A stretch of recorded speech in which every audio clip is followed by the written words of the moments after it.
Welcome to From the Ashes, the Dungeon Crawler Network podcast all about Ashes of Creation by Intrepid Studios. Bear witness to the rebirth of the MMORPG genre from the ashes of an industry that's left the gamers behind.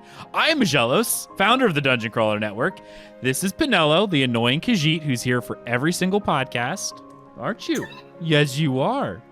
She's the real star of the show, and the only reason why people show up, because she's here.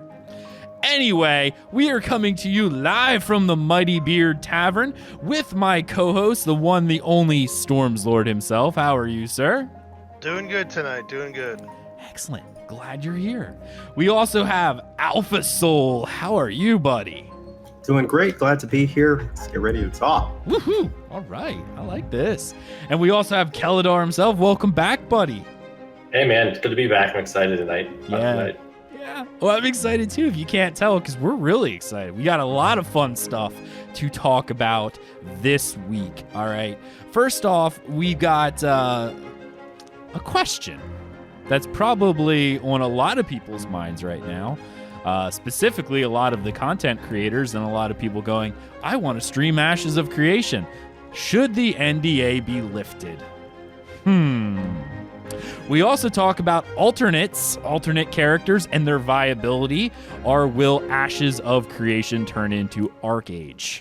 Ooh, that comes to us from our guild member over at Hands of Fate, Malfunbot. So thank you so much, buddy, for that suggestion, and we'll get to that in a second.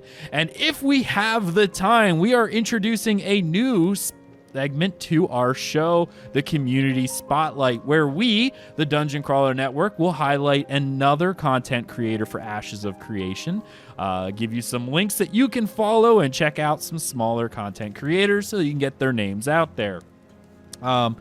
Pretty much the way we're going to do this is whatever your medium is, we're using our YouTube as our metric or our benchmark, because we don't really use our YouTube for a lot of stuff.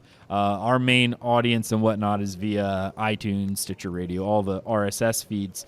But to give people a measurable idea, whatever your content be, whether it be a blog or you draw art, you're another podcast, you're a small streamer, as long as you have less followers than whatever our YouTube is currently at, you are able to be promoted via this Community Spotlight. This will not be an every week thing, but we will be collecting smaller content creators that we think are doing a good job and deserve a little bit more recognition. So we have one planned for tonight, but obviously that will depend whether or not we have enough time to do it. If not, it'll get pushed to another week. So before we start, we also got to give a shout out to our awesome patron supporters over at patreon.com/Dungeon Crawler Network. We have Johan, who joined us this month. Thank you so much. And we also have our first update to an executive producer level of a supporter. So that is Spectral Spire. Thank you so much, buddy. That really does help us out here at the network. Allows us to continue to bring you these shows that you guys so like. And also shout out to our Twitch subs. We actually just had Theater Elf and Snack Pack resub up, and I see Theater Elf says best AOC stream. Thank you so much for that. They just did that at the beginning of this show. It's so cool. I really appreciate that. I'm almost out of breath, but I got one more thing to talk about. The people who support us via iTunes. We had 3.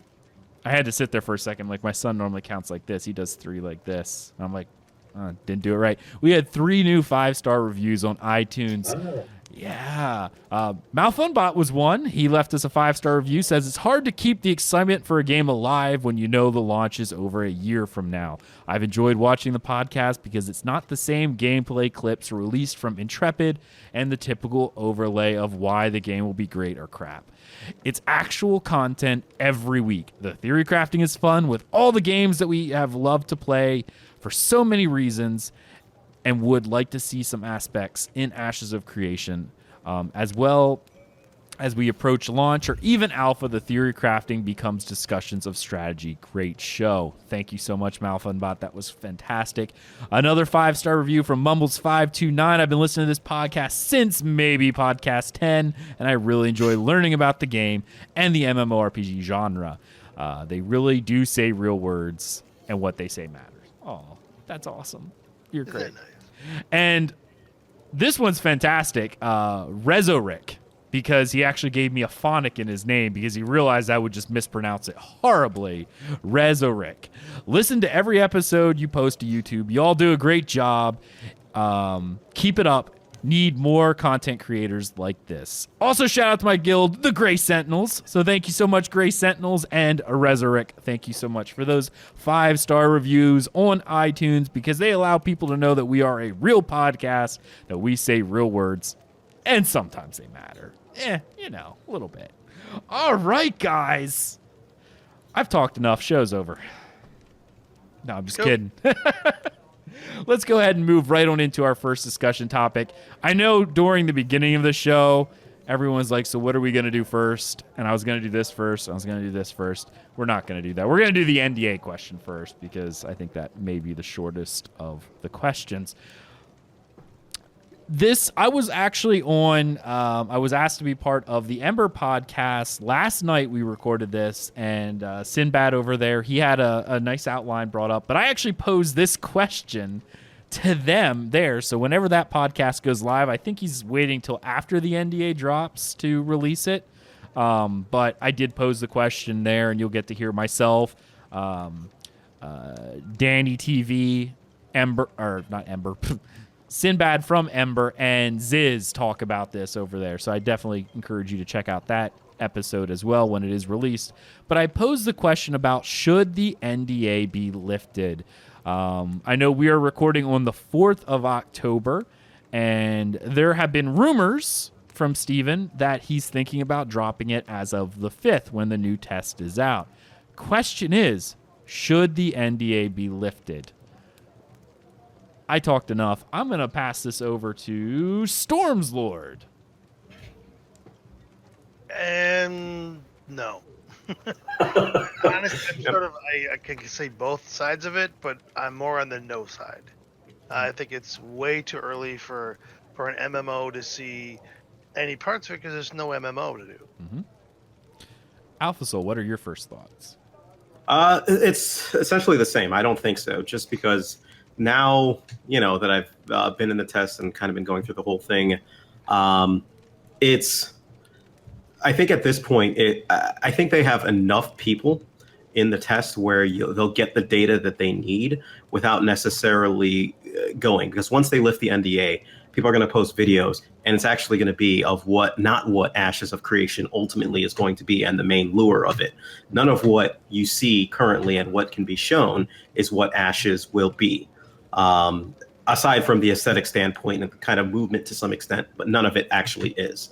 So I'm afraid that it will turn people off to the game before it even has a chance to get off the ground. Keladar, how about you, buddy? Well, I mean, you guys know that I stream, and obviously I really want to stream it at some point, but I'm 100% against it for sure. I mean, I've heard a lot of people, when I've talked about this with some people in different Discords and stuff, and they're like, well, they want to be transparent. They said they're going to be transparent. But the truth is they can show the stuff that they want to show during their monthly live streams. They don't need this exposure to show what's going on. This doesn't really accomplish anything that they should control it to some degree. They shouldn't just let it go wild, because that all the YouTube videos are going to come out. It's just going to be a lot of bad. People are going to want to make content, and they're going to have new content to use, so they're going to use it. And then it's just, I don't think it's going to go well. And I really think they should keep it to a controlled environment. It's not, the only people that care about watching it are the people that already know about it anyway.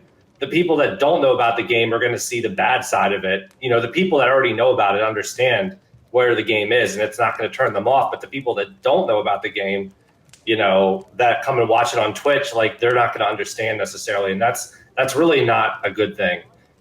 So that's kind of my thoughts on it, I guess. Mm-hmm. No, you echo exactly what I said. And what I kind of brought up during the Ember podcast was Ashes of Creation was sold to us as an MMORPG, right? That is what Steven's vision for this game is as a fully fledged MMORPG. Right now, especially with what they released, they're battlegrounds. And, it may sound, for those who go, man, Aggelos, you really sound negative. It's not negative. It's not. I mean, come on.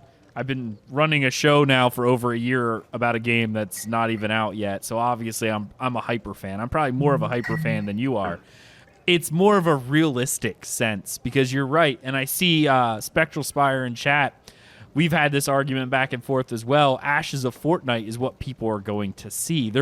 All they're going to see is another battle royale game.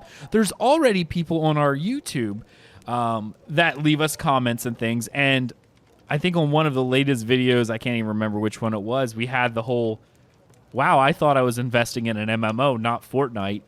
Screw this. I hope I can get a refund. You know, that was the thought, not even knowing that, hey, this is just a testing phase, or maybe they did, you know. Hey, it is a testing phase, but it doesn't matter per se. People are going to look at it, see a highly instanced lobby game, and that includes both the Castle Siege mode and the Horde mode they're going to do. It's all instance lobbies. You're going to see your streamer sitting in a queue going, yep, just waiting on my queue here for whatever system I'm trying to test. It's not an MMO right now. And not only that, how do I want to explain this? Going back to the Fortnite comparison. Let's go back there for a little bit. We had already talked about during early alpha, they still haven't even hit Fortnite numbers per match. Yeah, okay? yeah. Like, I know they're using their own custom backend engine, right, in order for their netcode and stuff, and how it's going to react to the client to server feedback. But they haven't got that to a point where they can even get 100 people in the map without latency being a factor. So they're not even doing as well as Fortnite, who is using Unreal 4, by the way. Yeah, they are. So it's like, at the end of the day, it's a not as good Fortnite version, basically, that's just been released, and that's what people are going to look at and see. That's unfortunately what they're going to see, yep. Yeah, I think in terms of marketing too, like the thing I was just thinking about, like as an analogy, is like, you know, you give the end of a movie, like you don't want to, like, part of what makes it, like, will give it a good jump start when the game is released is the fact that people have to wait. Like, I hate to say that, but that's what builds the anticipation. And like, if you like blow the anticipation with a really bad product, like it's really bad. I played another game, Crowfall, and it was kind of the same thing. Like everyone hyped. There's a lot of streaming going on, and it didn't take more than 2 weeks till it just like it lost a lot of steam. And I think it hurt the game's credibility, honestly. So it's, you know, yeah. Nalays actually had the same comment that I was thinking of in the chat, and that was just wait till Alpha 2, basically. Why not? You know, I don't think they're gaining anything right now from it, and you wait till Alpha 2, you get the traditional MMO. Sure, it's, you know, the base A classes up to level 20, and you have something besides what you see kind of there today, which is lesser Fortnite. Mm-hmm. Right. Absolutely. Yeah, and I agree with it as well. I know it's actually going to, you know, people will complain like crazy. I know people already said they're going to complain like crazy that an NDA wasn't dropped when the stress tests were happening, because people were like, you said there would be no NDA for Alpha 1. Why do you think games like, I don't want to say Crowfall because they did drop it early, but Camelot Unchained, for instance, they're in beta and they're still under NDA. Mm-hmm. They're not ready to show the game to an audience who is not invested. And that's pretty much what the Twitch audience is a group of people who are not invested in your product. That's a great point. That's very good. There's another actual game, you know, that you and I just got into the alpha for, that is taking the other stance where they don't let anyone, the NDA is strict. We can't even talk about it, really.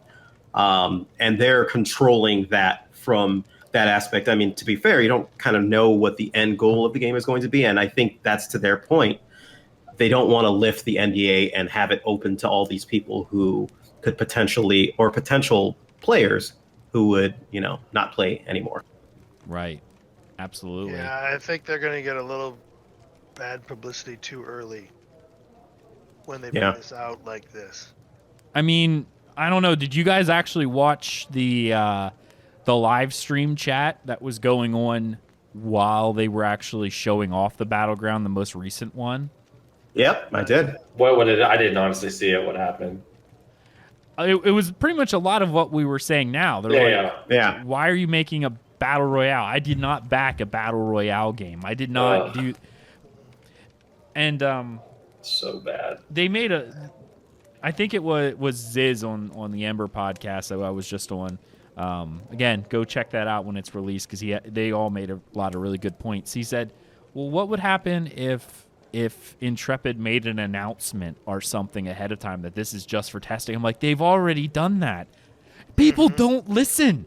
If you are watching it enough that you paid attention to it, you already know that this is testing. You're drinking the Kool-Aid right now, right? Like you already know. You're invested. You're here. Well, I mean, you either know or you've heard it and didn't pay attention. Yeah.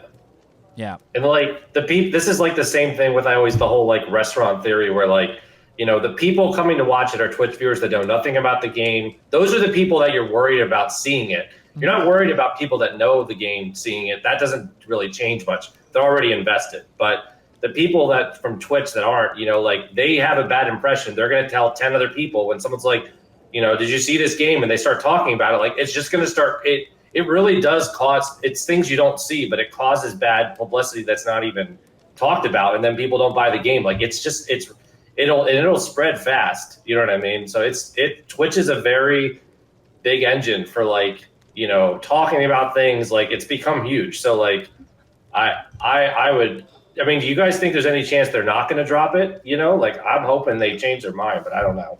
I respect their transparency or they're trying to bring forward. Exactly. Yeah. I just think they have to be measured about it, and I think they're just jumping the gun.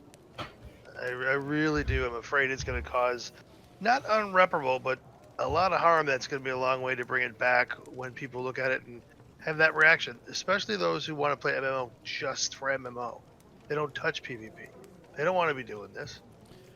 I mean, I already see on sites like some news websites that cover it. Anytime Ashes of Creation comes up, there's already that flock of people who are like, there's unmitigated PvP. Oh, this game is going to fail or it's going to be off. Because you have those types of players who are not invested. But when they hear these things or when they see them in action, you're going to be like, wow, this is really not for me. And I mean, let's literally face it. As fun as the Battle Royale is, because we've all played it, right? It is fun.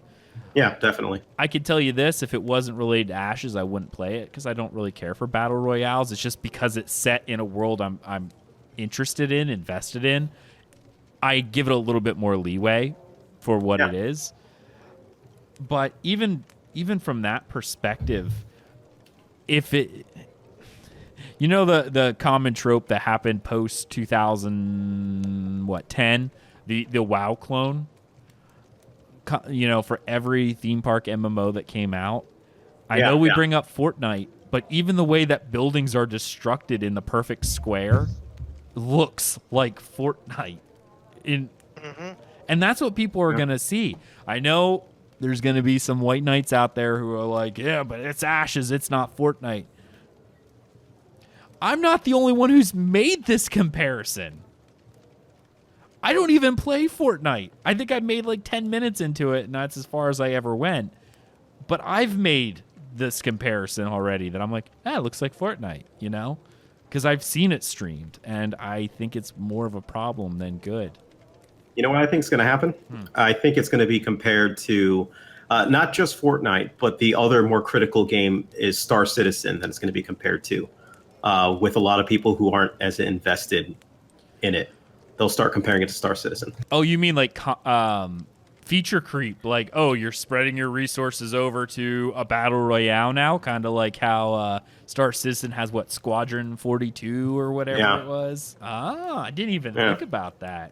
There was that backlash that, they're like, what the heck is this during the development of Star Citizen, where it just kind of went in a completely different direction and some people felt missiled and, stuff like that.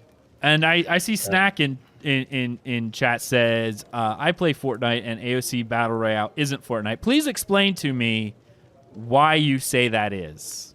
because I would have to respectfully disagree. But I would love to hear your comments. So while we continue this, I'd love to see why he does not think that it is a battle royale like Fortnite. Now,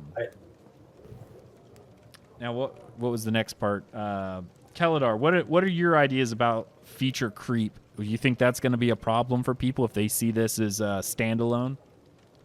Say what again? Sorry, say that question again. Snack Pack, he says no custom building. That's somewhat true, but there is building.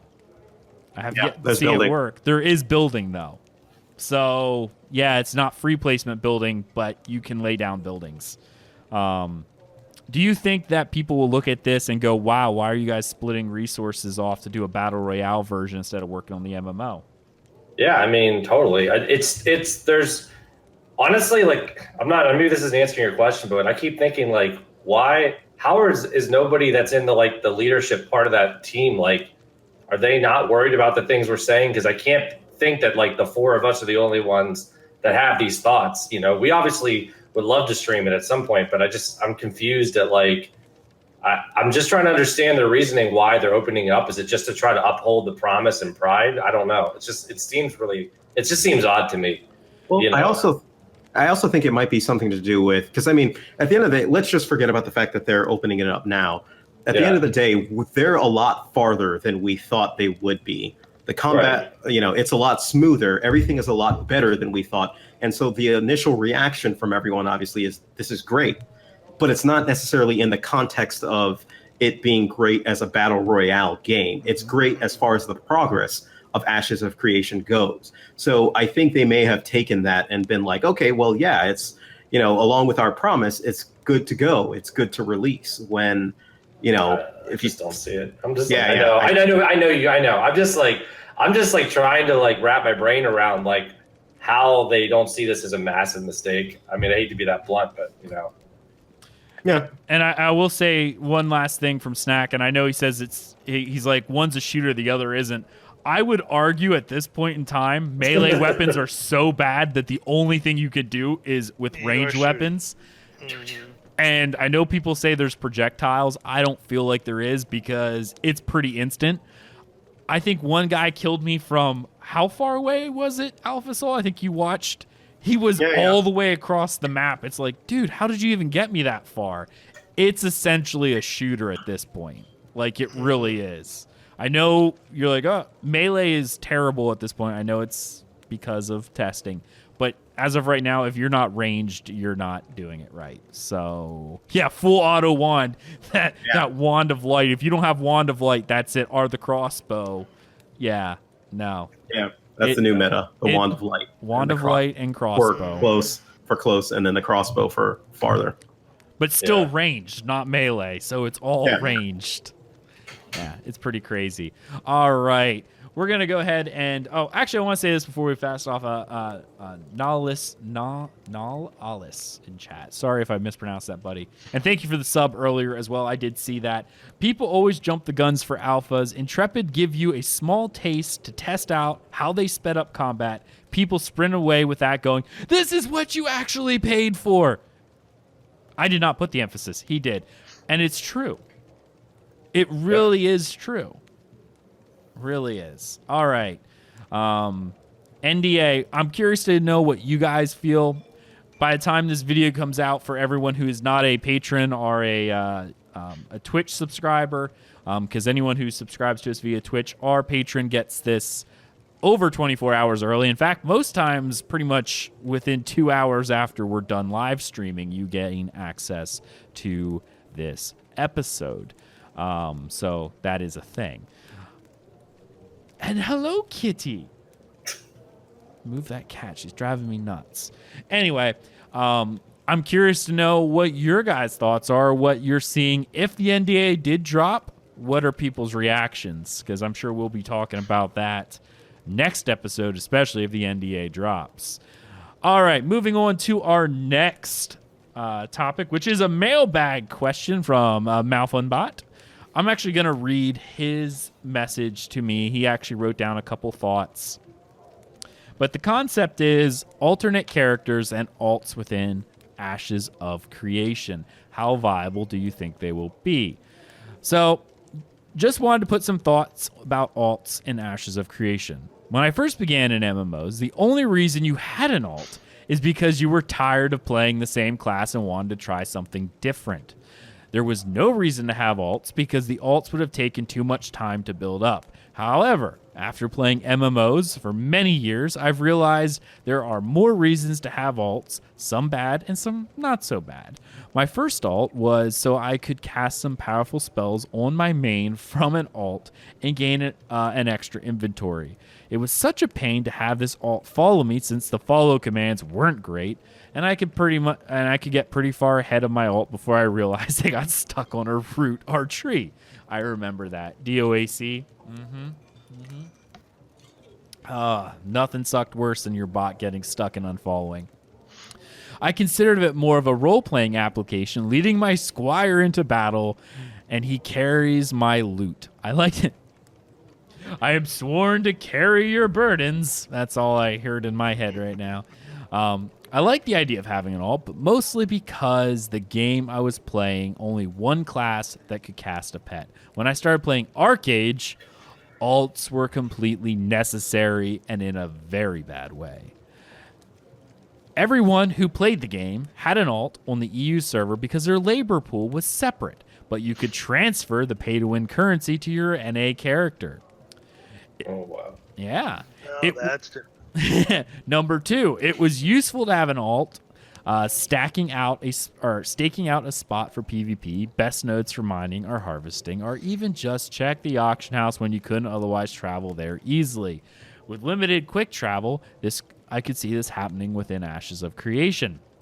Number 3, moving packs was better when you could carry multiple packs on each alt and drive multiple carts. I could see this occurring in Ashes of Creation. Number 4, more freebies. For Arcage, it was more labor, daily quests, patron currency, giveaways. The game offered so much good stuff to each player. Why not multiply those goodies with alts and then just sell them? Number 5, using an alt to perform different crafting abilities. If Ashes of Creation limits whether or not you're a harvester, processor, or crafter, the final product, the easiest way around this is to have an alt for each job. And finally, one thing that was brought up by Steven is the idea of spies using alts to gain access to other guilds for espionage. An open guild bank would be lame, but being able to climb up the ranks and fully infiltrate another guild in order to steal and bring down within would be really cool. I like the idea of role-playing with alts following you, although I guess it reminds me a lot of UO when you could recruit mercenaries, men, women, and could make them naked. I don't see having slaves as good RPing, otherwise alts create a false population. I want to see a thriving metropolis with actual players walking around, not brain dead alts standing everywhere. I don't want to see latency issues because there are hordes of shells slowing down the servers, and it is pay to win to purchase multiple accounts and gain extra stuff for the main account. I know there are many ways around this, so I'm hoping we won't have alts of creation. Trademarked. I like that. So we have Ashes of Fortnite and alts of creation. Let's go ahead and take this, guys. Alts and their viability within Ashes of Creation. Now, I'll start off on this one just real quick. And Crowjack. Hello, Crowjack. I see he's here. If you don't follow Crowjack, definitely check him out. Twitch.tv /Crowjack, Krojak. Awesome streamer. He's a content creator for Ashes of Creation. Definitely check him out. And I'll actually put a link in the in the Twitch chat for those who are here now, if I can type. But I'm not an alt character at all. Okay, I am not. I like playing one character, and that's what I like to do. What about you guys? Let's start with Keladar. I mean, I'm definitely I like to experiment, so I definitely like having multiple alts. I mean, I normally do focus, like, I don't like level up all of them or anything, but I definitely focus on like 2 or something, but I'll usually have like two of them that I focus on, and then I'll like just have other ones just for fun. So for me, like, it's just kind of like a fun thing. I don't like do it to like exploit the game or anything like that. I just kind of like to do it because I like to just mess around with different things and learn the game. But But yeah, that's kind of how I look at it. It's just, to me, it's just for fun. Okay. The alts. You would probably definitely be in the minority of the I guess power gamers, if you will, because most people do have alts for a very specific reason. Alpha Soul, what about you, mate? Well, I usually go with multiple alts just because I like to know the ins and outs of most of the class, or actually of almost all the classes if it's a game that I'm really getting into. And the best way to do it is if you play it, and you can kind of commit it to memory a little bit easier and kind of go about that way. So I'm actually concerned to see how long the leveling process will actually take because I think they wanted to make it lengthy, but how do you do that if it's alts and things like that? But yes, I am pro alt. Pro alt. Okay, good. Storms, how about you? I guess I'm both, depending on how the alts are done. So, from what I understand, I never played it, but Star Wars Galaxies, you could have alts up at the same time. Mm-hmm. ESO, that's not the case. ESO, you're logged into one character at a time. Now, the reason I use alts on ESO is just like Alpha. I'd like to learn a class, especially then I can then learn the class and learn how to defend against the class, in the case of Nightblades. And, right, you know the best way to do it by doing the best way you can from that character. That's what I do it. I don't log on like you do every day and do a bajillion crafts. I could barely do one. So, but for me, that's what it's for. I could see other people using it for other, let's say, nefarious reasons if they're allowed to do that way. But there's ways to stop that as well. Right, and I see Spectral Spire in chat. He has similar thoughts to me. I plan to have all 8 characters to try them out, but I will have my main, and my alts will mainly be gatherers. Support the guild we're in and the local community within the node I'm in. See, again, I only play one character. It becomes me. I make my Aggelos character, and that's the only character I play. And I generally am a completionist to an extent, where I will try to do everything I can physically do on a character. Now, in ESO, it's a perfect example. There's a running joke in our Elder Scrolls Online podcast about me being in the 1% of gold, because we had a housing episode before housing ever came out, and the question was, how much should houses be? And I'm like, well, I think small houses should be about 3 million gold, and large houses should probably be about 10 to 15, and then the mansions like 20 to 50. And everyone on the podcast just looked at me like, what? I remember that episode. Yeah, oh, yeah, I got a lot of hate from that episode. And it's actually really funny because someone linked this. They actually asked the people, the top 90% of people, snack pack, so the Final Fantasy 14 value. Yes, actually, I thought that was pretty much it, because I'm like, my famous quote was like, come on, guys, the average wealth of an an ESO player has to be about 3 million gold. Yeah, I remember when you said that. I was sitting on like 150K, if that, spread across like 4 characters. Yeah, well, Rich Lambert, the creative director, actually posted some info. He didn't do the top 1%, but he said 90% of the player base on PC has less, or has the average for 90% of the player base is under 900,000 gold. So just shy of 1 million is 90% of the player base on PC. Now that's an average based on some people with a lot less and some people with a lot more. And then on like PS4, it was something like 800,000, and like Xbox was like 640,000 as like the average or something like that. I don't know. When I last logged in, I had like 21 million gold. So yeah. And a lot of it, people are like, what are you doing? I'm like, well, I have guild stores and I sell stuff. But the other thing I did was, and little tip for people who like to play ESO, you get roughly about 4,000 gold a day for doing 6 dailies. And that doesn't even include the amount of gold that you are getting from rare drops that you get. So if you're getting somewhere like in the 4,000 gold a day, it's actually a little more than that, but we'll say 4,000, and you get this, you do it across, say, 8 characters, right? If you have 4,000 gold per character across 8 characters. Some people have more. I have 14 characters, but let's just say it's 8. You didn't buy any slots. That's 32,000 gold a day. All right? So in 1 month's time, you're at 960,000 gold, almost 1 million gold. That's not even selling any of the materials you get from the crafting dailies. So I do it on 14 characters. 14 characters at 4,000 gold a day. I get 50,000 gold a day within a 1 month period. I'm at almost 1.7 million gold every month I earn. Just like doing that. So you're like the 0.0001%. I'm very high up there. I'm not going to lie. I know I am. But that is something that I would do on alts. I definitely would, especially if I can't do everything on my one character, which they said we wouldn't be able to. I think alts are definitely going to be a crafting thing. It's just how do they limit that? That's not a bad thing, right? It's when they use it for, let's say, nefarious purposes or not, right? Like for alts right now, I have alts not only for the reasons of learning, but I keep 1 or 2 in IC at all times, right? So I don't have to run my way in. I keep 1 or 2 in the main selling hub, so I can just pop over there and buy what I need without having to move around. Well, I mean, yeah. I think there's really easy ways to limit the kind of exploitation that even you're talking about in that game. I mean, one thing is like limit.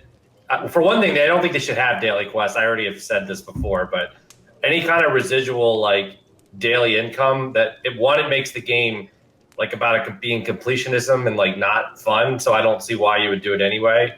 I know they do it to try to bring people back and all that stuff, but I don't think those type of systems should be in the game at all. And if it's not in the game, then people won't exploit it that way, So I don't know. That's just my personal opinion. I don't think they should even have that kind of thing in there. But yeah, I think a lot of it comes down to the fact that it was just easy for me to level up those characters to earn enough skill points in order to do it. It really didn't take me any time whatsoever.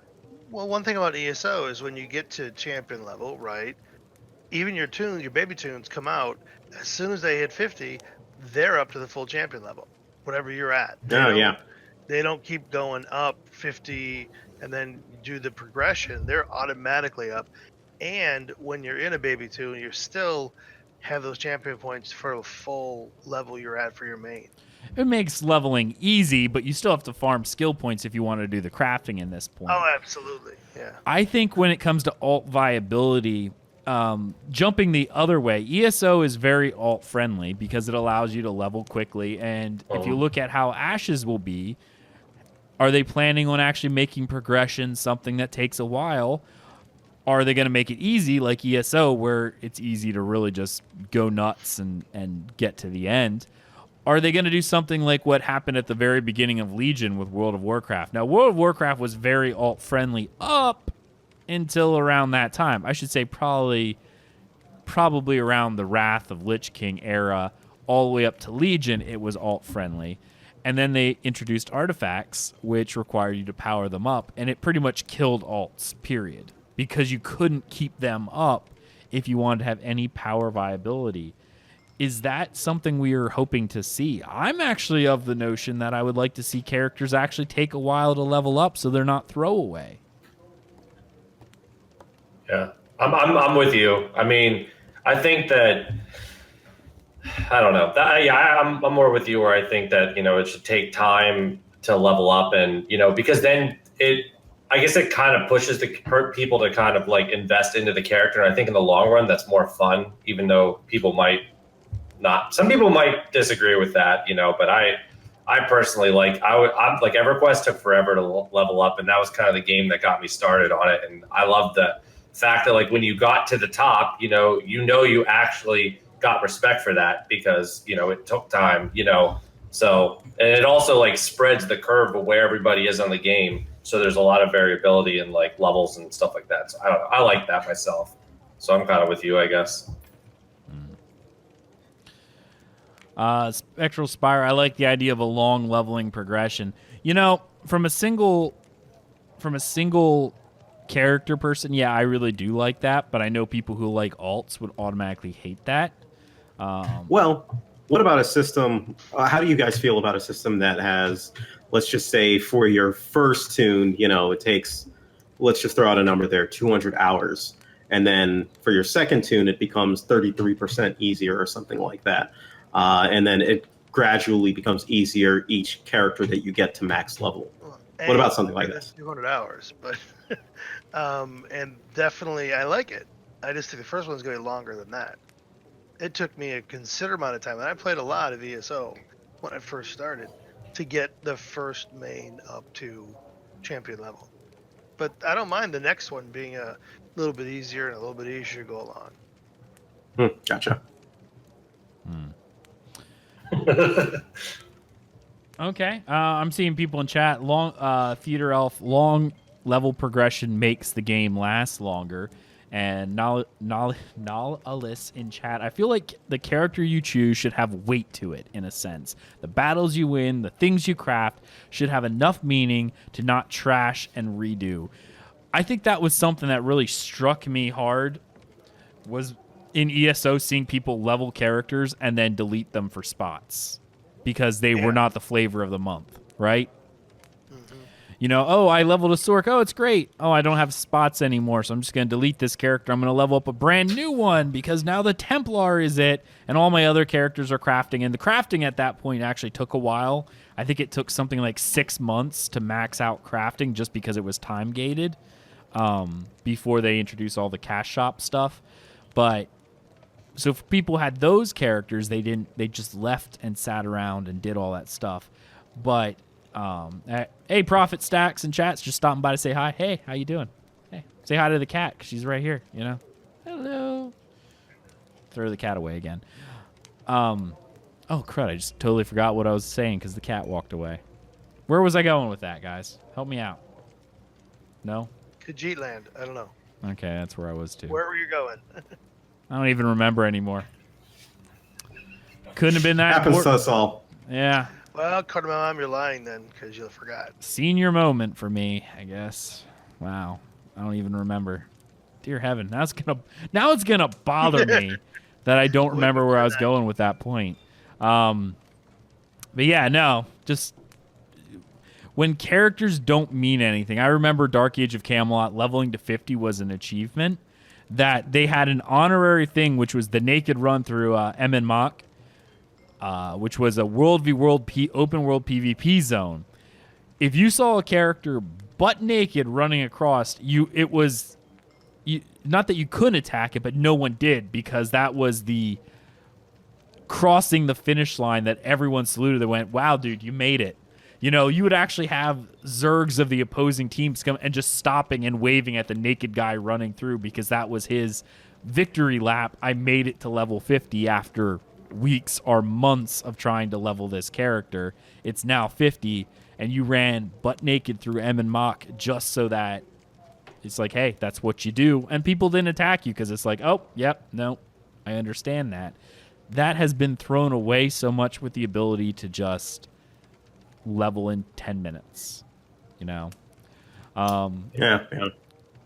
Ixerd in chat says the key to success with something like this is not the leveling speed of the character, but reward of investment on that character's time played, i.e. not having account-wide shared rewards or professions that can be easily power leveled.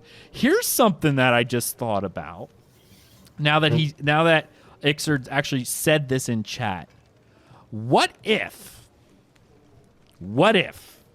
in order to reduce the alcoholicism, especially the people when it comes down to crafting, if when you craft something, it gets an account tag on it, and you cannot use materials from crafters on your same account because it has the same account tag. But you could get it from other people, like trading, right? Yeah, yes. that should honestly, the game should be like that, in my opinion. Yeah. I think I'm more on the extreme side. Theater Elf is like, no. Yeah, I think I'm against that. I don't think I would like that. Why wouldn't you like it? That's just a question. I'm actually curious because this is something with alts. If it becomes such a, you can only do so much stuff. People will have the crafting alts so they can kind of be everything without the community sense of, hey, I'm going to interact with other players. What is the problem with it? Well, just from a base like standpoint of thinking about it, it just doesn't make sense that you would make something and you can't use your character in world can't use it in any way, shape, or form because it came from you. Well, I wouldn't say they couldn't use it. It's just like if you are a blacksmith and you create the blade, and then you need a leather worker to make the hilt, you would have to find a leather worker to do it because you couldn't do it on a leather worker on your account. You'd have to find a non-account leather worker. But that's okay. I'm okay with that. Yeah, see, I think that's really good. That's what I mean. Like the alting kind of thing with crafting is what kills economies. If you want a realistic economy, like that's actually going to be thriving and actually doesn't like fall apart, it's not easy to control a MMO economy. Like it's never really been perfected, but that is definitely something that makes it worse. So yeah. Well, if you have to go out and you work with another to create something at that level, that's good. That gets not only community, but like you said, that gets the whole thing working. And I see Malfunbat in chat, and I'll let Alpha, you finish your point. So like this leads to multiple accounts. Yeah, that's what I was just gonna say. You just shift it though, basically. Yeah. It's just rather than it being on one account, it's across 4 accounts now. And worse yet, you create the people who can afford those accounts all of a sudden get an intrinsic, I guess you could say, advantage over those who cannot afford accounts. So now you're introducing a system where people with money can actually get more money because they can actually afford accounts who can, create these items by themselves.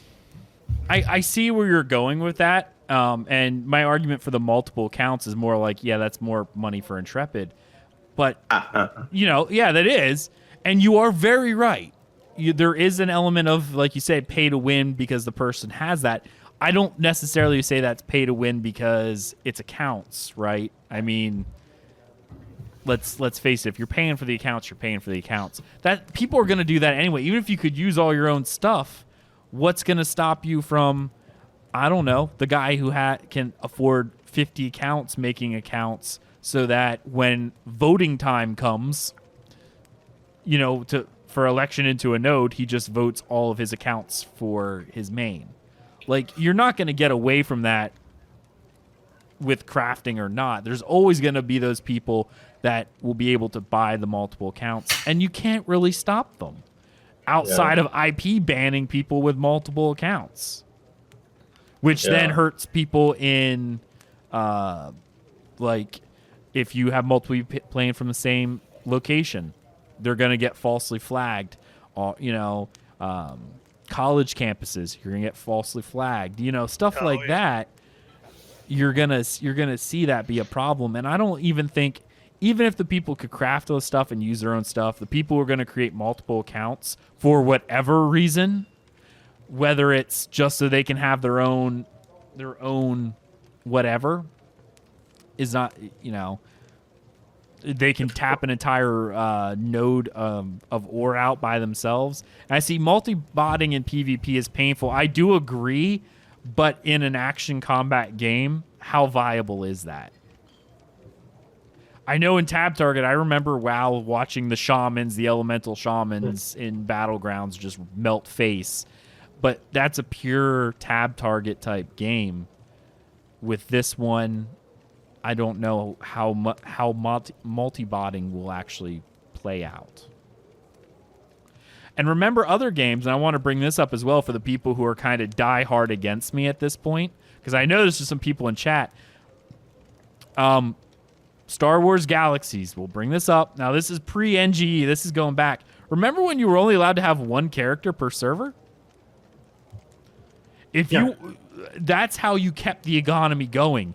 You had to find another person. There were no alts. If you wanted an alt, guess what? You paid for another account. And there were people who did that because they wanted to be a processor and a crafter and all that stuff. But there were places where you could only have, in Star Wars Galaxies originally, you could have one character per server. And, I mean, was that a problem? One character per server is different, though. Well, is it? Let me think. I'm trying to actually think from a perspective real quick. Okay. I honestly don't think it is any different from the argument of whether or not you had all characters, but crafted materials, you couldn't use components from a crafter on your account. They would act essentially as individual characters. Mm-hmm. Any other thoughts why Alpha's digesting this? Sounds good to me. Dead air is bad on a podcast, just so you know. No, I mean, oh, go ahead. So what was the at that portion? What was the cap on crafting? What do you mean cap on crafting? I'm sorry. Because I remember at that portion in Star Wars Galaxy, what was the cap as far as how far you could advance X amount of crafting skills? See, I'm not even sure on that one, to be honest. Like, I know you could only advance certain skills, and once you started specializing, that kind of locked you into what you were doing. Gotcha. And I see Holic in chat says, what will drive the economy will be the destruction of equipment and siege weapons and building up of nodes and freeholds. It's possible. It's possible, but not necessarily. Again, that destruction in that economy, that could still come down to one person controlling multiple accounts and being able to own everything. Because I'm still not seeing.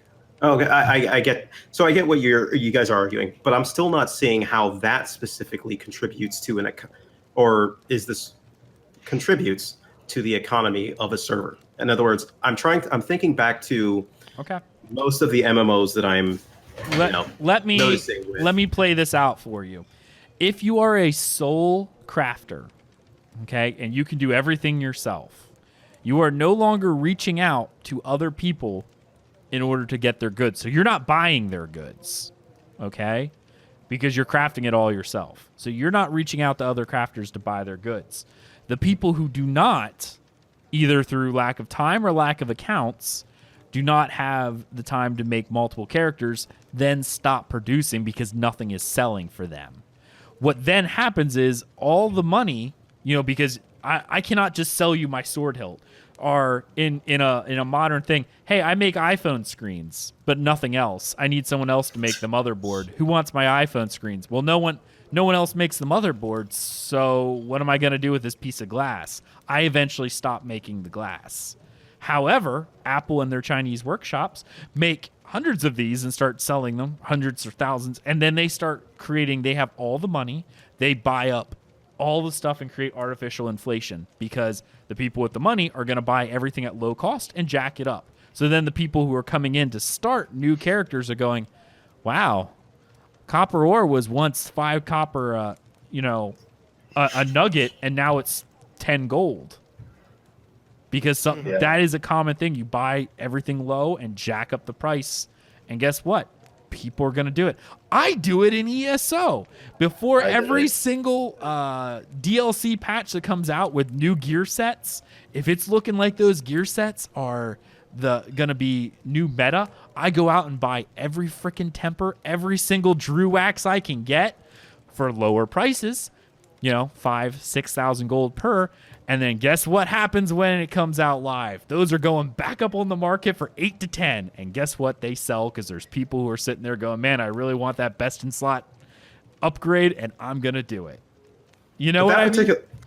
Yeah, I understand what you guys are saying. But that particular problem isn't solved by restricting being unable to use what you craft or what you farm. That's not stopped by that. Only to what I'm doing, like you're saying, buying out or consolidating wealth, that may not be, but by requiring people to interact with other players, it makes it so that there is an influx. There's always a desire for people's crafted goods. Even the lowly crafter guy who only has the one skill, I only make sword blades. That's all I make, but people still buy them because the guy's like, well, I need sword blades to make the sword. I'm going to do it because I can't do it myself because I'm a master leather worker. So, yeah, I get that. Hollick actually brought up what I was going to say before, and that's whenever I think of economy, the economy that I'm looking at specifically and really thinking about is Eve's economy, right? They've managed to do it without any of those restrictions, basically. And it's a vibrant economy. You don't have to get it to a place where you restrict people from using their own stuff. I think you can manipulate and have a vibrant economy without doing that.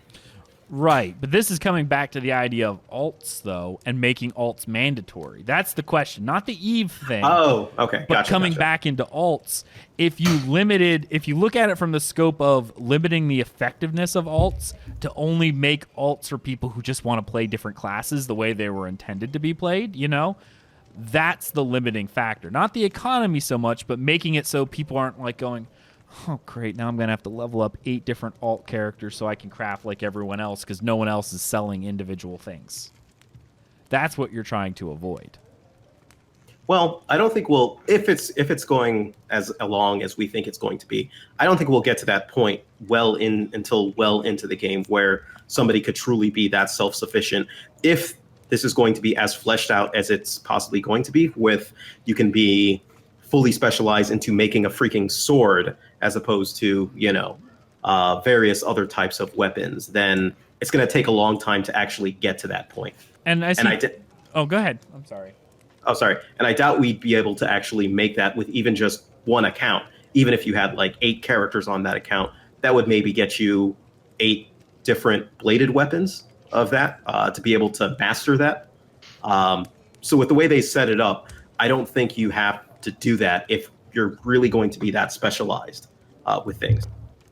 I see Theater Elf in chat goes, in Ashes, if you want to work on one entire profession, just one profession, you need 3 people. It will only cover one profession, and you still have to interact if you want or want anything else from other professions. That's not if you have the other professions on alts. You then don't have to interact with anyone. That's true. One thing to remember is we can supposition all this all the way through and try to do our best to figure it out the way it's going to go. And even as simple as an MMO economy is compared to a real world economy, people will do what they need to do what they need to do. They will get it done somehow. They will find a hole. They'll find a way. We block alts to find some other way to do it. So the question is, what do you do to compensate, or what do you do to counteract the things that they do figure out how to do? And I see Mr. Powers D in chat says Intrepid Studios can make leveling something like a week, and the profession leveling 3 months to combat that. See, ESO sort of tried to do that with their crafted sets, that they locked them behind crafting research, which it took a while. But again, it eventually leveled down to the point where all the meta guys were like, listen, the best crafted sets are like only requires 4 or 5 learned traits, which takes you all of a week to do. All the 9 trait stuff, which takes like 6 months, they're all garbage. I mean, yeah, that's just how ESO played out, but in the end, if you aren't a crafter or have a crafter in ESO, you're just doing it wrong, or you're intentionally making it harder for yourself. You are spending way more money than you probably should. Because an alt in that game, especially for crafting, because crafting takes skill points, which if you want to have more than one build on a character, you're probably going to have an alt that's specifically for crafting. Unless you're like me, who farmed out every single champion or skill point they could find, and I think the only ones I'm missing are now from Cyrodiil, so I think I'm missing like 20 in general. I have like multiple builds plus every crafting, but I'm in the minority because I spent 1,500 hours on one character. A little bit of time. Yeah. Again, it's a little different, but most people aren't going to spend that amount of time if you are an altaholic. What altaholic is going to spend 5 years on one character like I did? You're not. Not if you like alts. But generally, that is the common thing. People will tell you if you're playing ESO, reserve one character for crafting and just funnel materials to that person. You don't even really have to level them too much. You level them enough to unlock a few skills that you need, and you're done. That's literally it. That's all you have to do. So, that is a game where having an alt, or not having one, is a problem. And I guess that's the whole crux of this argument, is whether or not alts are required for you to be at all competitive. So again, I would love to hear what you guys have to say in the description. You can send us an email by going to dungeoncrawlernetwork.com, hit contact us, and let us know what your thoughts are about alt viability and how important should alts be within Ashes of Creation. We are actually nearing the end of the show, and we're going to move on to our next little topic here, which is just going to be our community spotlight. Now, this is going to be real quick. This is something I've been thinking about doing for a while. We did this in our ESO show very early on, is we wanted to highlight stuff that other people are doing, right, within the creative community. So that way, hey, if you listen to us, maybe you'll like these people as well. So we are definitely opening this up to submissions. The idea behind this is to, I guess the metric or benchmark, as I said at the top of the podcast, that we're going by is our YouTube.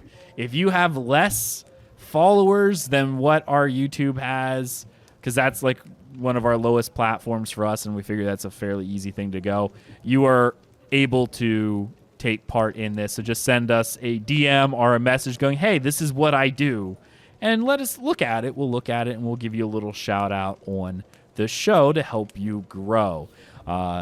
So, you know, it could be anything. It doesn't have to be a podcast. It doesn't have to be a YouTube video. You could be a Twitch streamer. You could be an artist. You could do roleplay stories. I don't care. If you're doing something creative within Ashes of Creation and you are considered a small content creator, send us a message. This is something we're going to do from time to time. One of the first one I decided to do is actually a fan site that we're actually partnered with, that we do the AOC Dungeon. Fantastic website. I really do encourage you guys to check this website out. They do a lot of work on it. It's a standard news site. They also do a bunch of other little fun things. I think they had where is AOC? The AOC Dungeon. I cannot type today for the life of me. Oh my goodness gracious. I'm just trying to pull it up so I can see the site. I had it up, but I closed the window. Anyway, the guys over there, it's a fantastic site. They've got a lot of neat stuff on it already. Their account setup is fantastic. They show featured streams. They have places for you to show off your guild if you want to do all that. They have an active forums. And whoever's typing, please mute your mic, please. Sorry. It's pretty cool. And I actually really enjoy seeing their stuff. I use their stuff a lot when I need a recap. They actually have a most recent Twitch live stream recap that they do, hitting up all the points. So if you want to see something really quick where you want to just, I don't feel like watching the entire live stream, I just want to hit the highlights. They do a fantastic job keeping track of all of that stuff. It's fantastic, and I love it. So definitely check out www.theaocdungeon.com. I will link it here in the chat, and I will also have it in the description of the podcast. I definitely encourage you to check out the forums. It's small still. It's growing, but it's nice to see, like, with what they have there, it's a little less toxic than the official forums. Sorry, it just is. So check that out. Really cool people. I really like all of their editors over there. Pretty cool site. Check it out. theaocdungeon.com. All right, guys. That is our community spotlight for this week. We will do them again periodically. I have a couple others lined up to go, but if you have something, please, by all means, send us some information. We would love to see it. Guys, it's the end of the show, and we need to let people know where they can find you. So let us start with Keladar. How about you? All right, you guys can find me mostly on Twitch, twitch.tv/Keladar. Also on Twitter, Keladar. And then YouTube, you can just search it, I guess, the same thing. But yeah, I'm on all three of those things. Okay, awesome. Sorry, I had to spray my cat to get her away because, she won't leave me alone. Alpha Soul, where can people find you? Yeah, you can find me on the Dungeon Crawler Network in the Hands of Fate channel or the various channels there. I can also be found in the official Ashes Discord.